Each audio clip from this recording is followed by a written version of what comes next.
Welcome to the Level Up Artist Podcast. We're your hosts, Adriana May and Jackie Sanders. We are two art professionals sharing forward the advice and business lessons we have learned along our creative journeys. We talk to artists, leaders, and art professionals to demystify the creative process and discover new ways to succeed as a career-minded artist. If you find value in these conversations, please go ahead and subscribe. This will help other creatives like you find our podcast, and you'll be notified when we drop a new episode every Tuesday.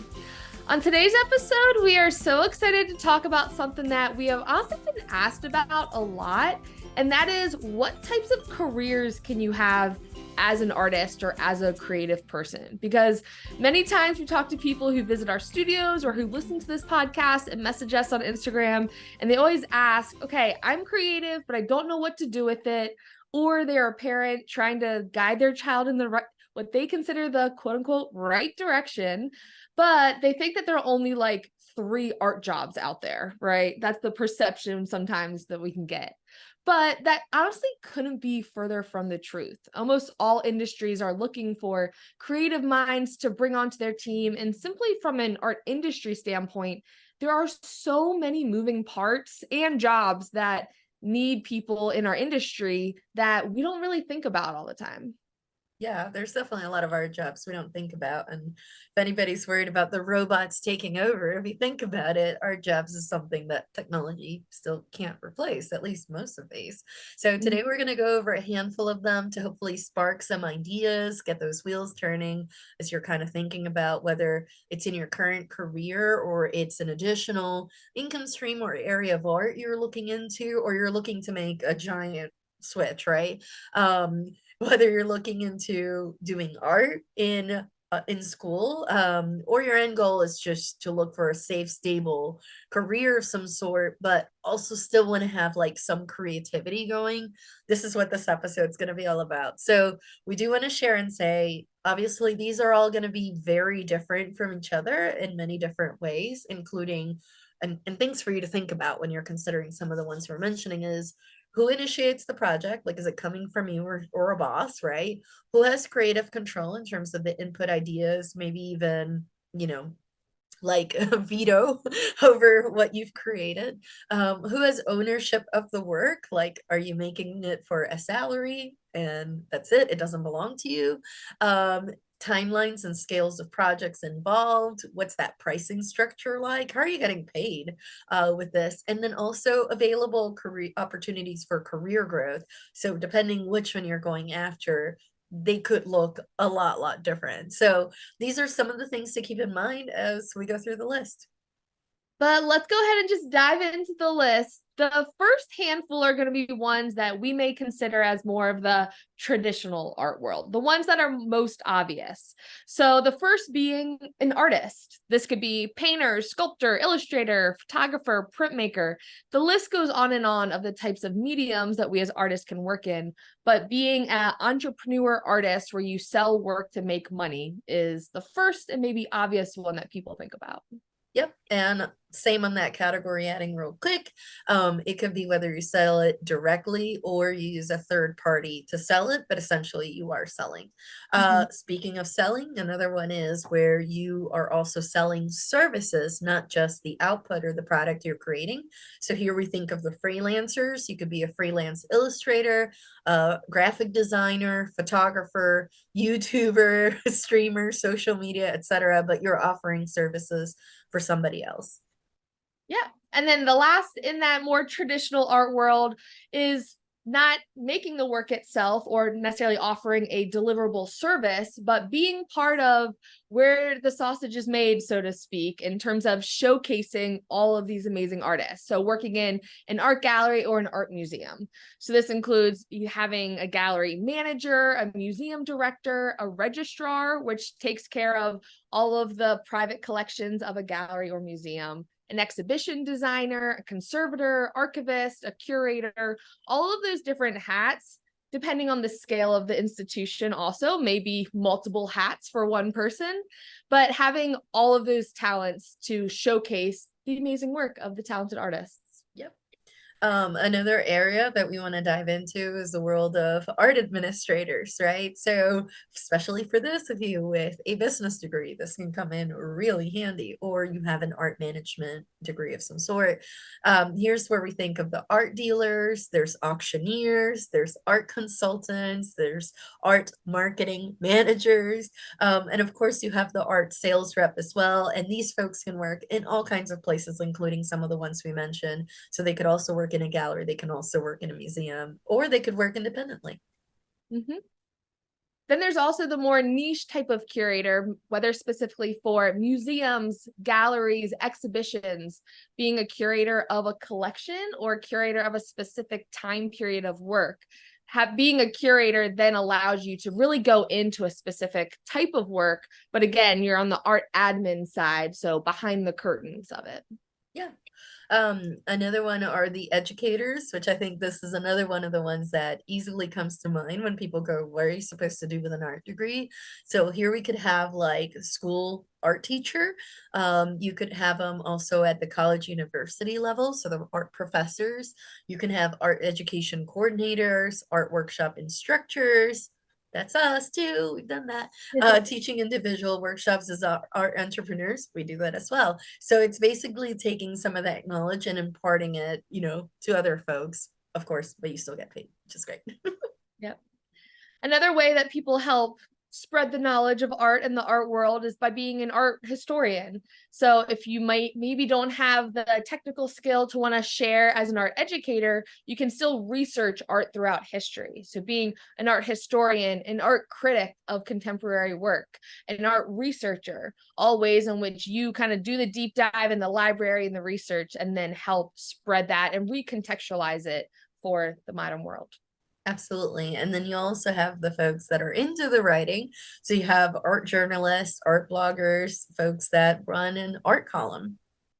And then the next level of art writing, which is very much needed in all parts of the art world, and I'm sure there will be no shortage of jobs for them, would be art grants and funding. So being an art grants writer, a fundraising manager, this is huge, especially in the arts nonprofit world. Most corporate spaces is grants is how a lot of institutions get money. And so it's very important to have a good arts grant writer. So it's very in demand. Which, talking about corporate spaces, there also are a lot of corporate jobs, and these may often be the ones that people think of as the quote unquote safe route to take a creative field. This includes things like being a designer, whether a graphic designer, fashion designer, interior design, industrial design, web designer, a user experience platform designer, a set designer for films, theaters, all of these spaces where you're essentially designing experiences and objects for corporate spaces is a great way as a creative outlet. Yep. And then you have the directors and or other roles that may lead to director someday. So I'm sure you've all heard of these. You have creative directors, art advertising, film, TV, games, marketing, and so on and so forth. But essentially the folks making the decisions. And then you may have other creatives working underneath this person that helps make the vision of the company come to life through creative things that are being created.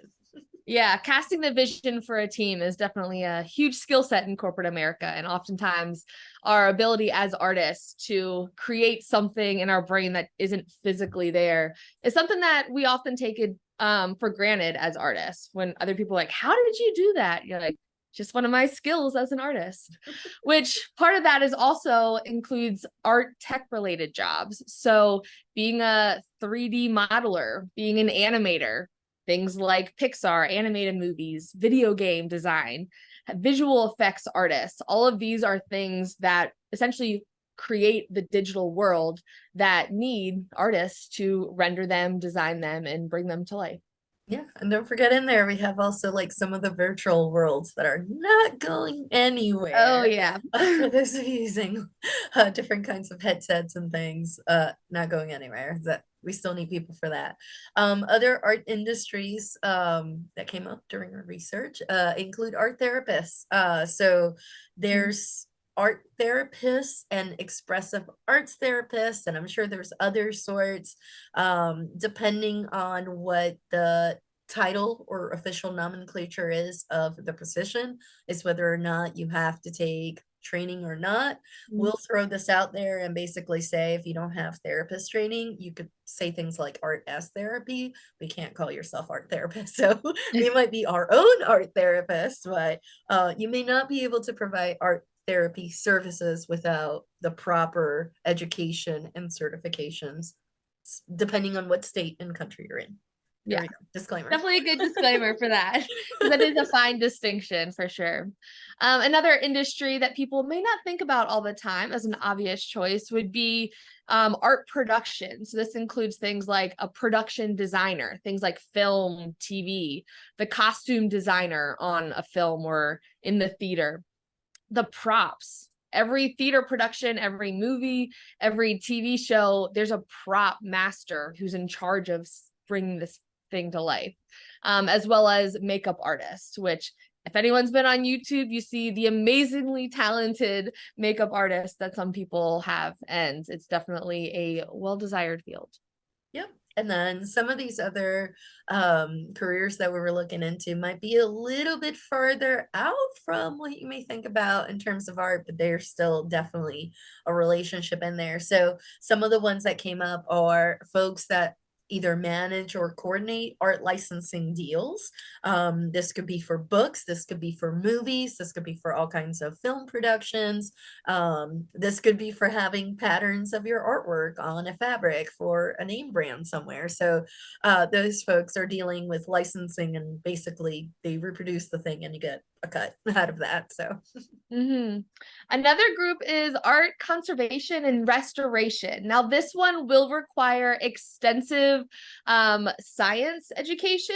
It's kind of surprising going into it that it's probably about 10% of actual art and art history knowledge, and more so the science and the chemicals, but things like a paint conservator, sculpture, paper, where essentially you specialize in a medium or a time period and help restore paintings that may have been damaged, that just over time wear and tear of being several hundred years old, if not 1,000 years old, need being upkeeped to be showcased in a museum. Being an art conservator is definitely a great path in which you can still stay connected in the arts community, but maybe you really want to dive into the sciences and chemicals, then that's a great path. yeah, they're like the art scientists. Well, one of them actually. Yeah. Some of them, some other ones include those that are in the public eye. So you have public art administrators, public art coordinators, public art curators. Also, you'll have folks that are more on the community engagement side of things, but still tied to art projects, where folks from, you know, the local community get to interact with the art that's being created, as opposed to being in a corporate space where it's indoors and only folks that work there, for example, have access to the stuff. Yep. But one place in which a lot of people would have access to the work that you do would be working in art retail and merchandising. So being an art store manager, an art buyer for retail, kind of the behind the scenes of bringing your favorite art store to life. Who decides what supplies goes in each of the stores, what's needed, is a great way in which you can kind of merge those two different worlds. Absolutely. And then you also have art related research and development. So you have the art research scientists, and then you have, I don't know, some of my favorites are going to be the material nerds slash researchers. So it could be things like, you know, creating, testing, implementing like different techniques, different new products for pigments, or new paper, or a new product for artists to use. It could be like new line of markers, etc. I don't know. That one to me is like always very exciting. But they basically get to research and test new products. But yeah, those are those are some of the ideas there. Next up, we want to talk about, you know, some advice for those creative minds that are trying to pick their creative career path. But first, let's put in a quick word from our sponsors. This episode is brought to you by the Level Up Artists Business Community.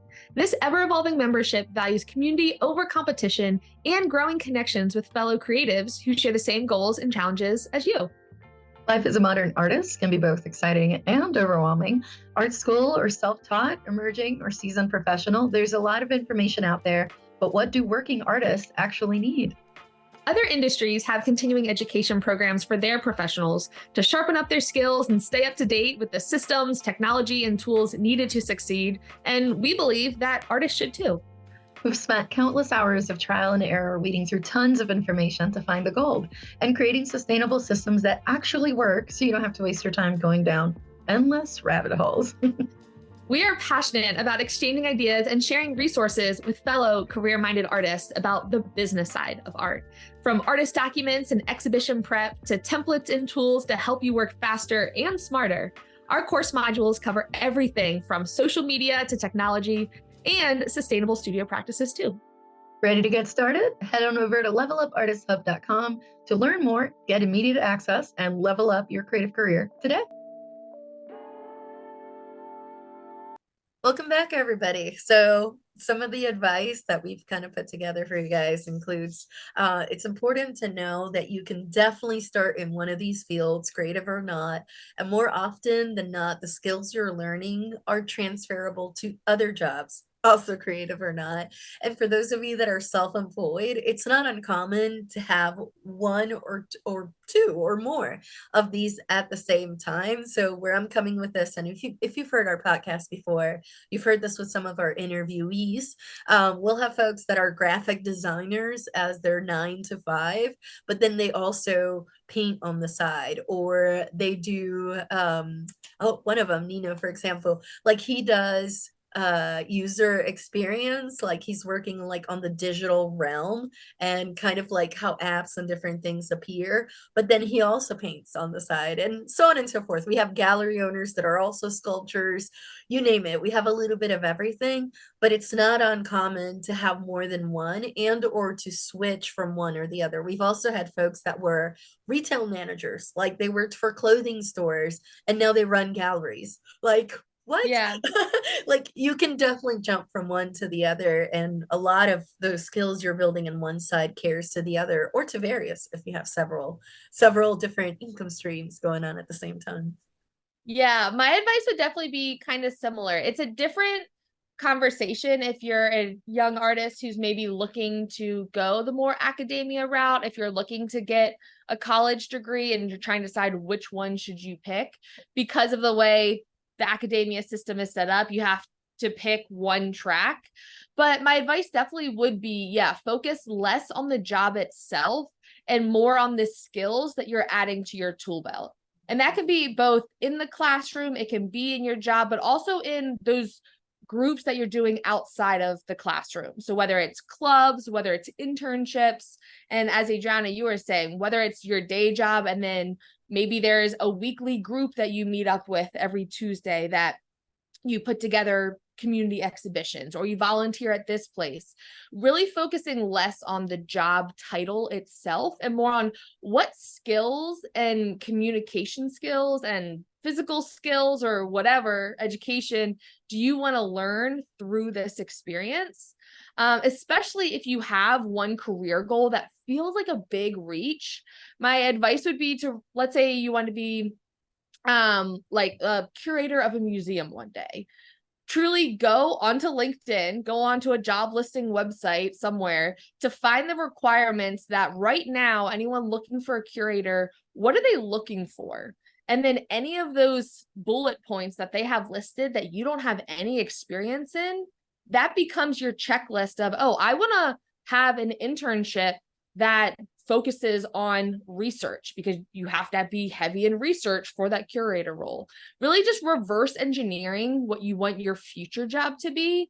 And inevitably along the way, you're going to be gathering that skill set, adding those things to your tool belt, which as artists is kind of our superpower of being able to have as many skills to deploy, whether it's specific mediums, whether it's specific skills in terms of curating shows that we're able to put together.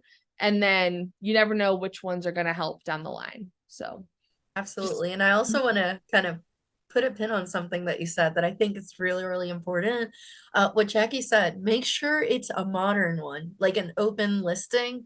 It's very tempting to be like, oh my gosh, I absolutely love the curator or the head curator of the Guggenheim, right? And this person has a 40-year career. Looking at that CV or resume might actually be like intimidating of like, I don't even know half of these things, or are these existing opportunities, as opposed to looking at a current one. Maybe don't look at the Guggenheim as the first one if you want to be a museum curator. Maybe look at a smaller institution and see what they're asking in this day and age. And then, like Jackie said, work your way back from that, because also that, that position is going to let you know what that other curator had might be overkill in comparison to what you need to get started in that field or to work your way towards that field. So definitely look at the modern listings, not the past ones. They'll give you great insight, but they can also be misleading in terms of, this person has a PhD in this blah blah blah. You may not even need any of that. So that's very true. The requirements for different jobs are different over time. And in that example, seeing, oh, well, they probably worked at a smaller gallery or a smaller regional museum before going to that large scale. So reverse engineering those milestones to where it can be intimidating to be like, okay, well, what is my goal 50 years out, right? Like I'm a planner and even that's a little much. But saying, okay, well, what's the most beneficial thing for me to focus on? It could be one of your weaknesses. It could be something that isn't the strongest, or where do I really need to lean in and leverage my skills in a way that then get you towards that next step. Yep. And last piece of advice I would add to that, don't be afraid to seek out advice from the folks that are either in the positions you want or adjacent to the positions you want. So maybe getting a coffee with the head curator of that big museum might not be possible, but perhaps that smaller regional one, they're a lot more accessible to you. And maybe you can have a sit down conversation and just ask about how they got there and get some ideas on what they would be looking for or what's current for that scene. And that way you get informed. It's all about all of these things we're talking about. It is going to take some research. It is going to take some education, but definitely don't be afraid to reach out humbly and lovingly, and flattery will get you somewhere. But definitely try to make those connections and get that information before you make an iron set decision. But with that, we're going to go ahead and wrap it up. We hope you got a lot of different ideas on different types of art careers you may have, or could pursue, or could switch back from. And we hope you enjoyed this episode. As always, our blog will be linked in today's show notes, where you can find episode notes and links to all of our other podcast episodes. And if you want to stay connected with us in between episodes, share feedback, or have a question you would like for us to address on the podcast, you can reach us through social media. I'm at May Art across all platforms. And I'm at J Sanders Studio on all platforms. And if you want to follow the podcast, we are at Level Up Artist on Instagram. You can also visit levelupartisthub.com to join our business community, get immediate access to templates, resources, and course modules to level up your creative career. Thank you so much for listening. We'll talk to you next week.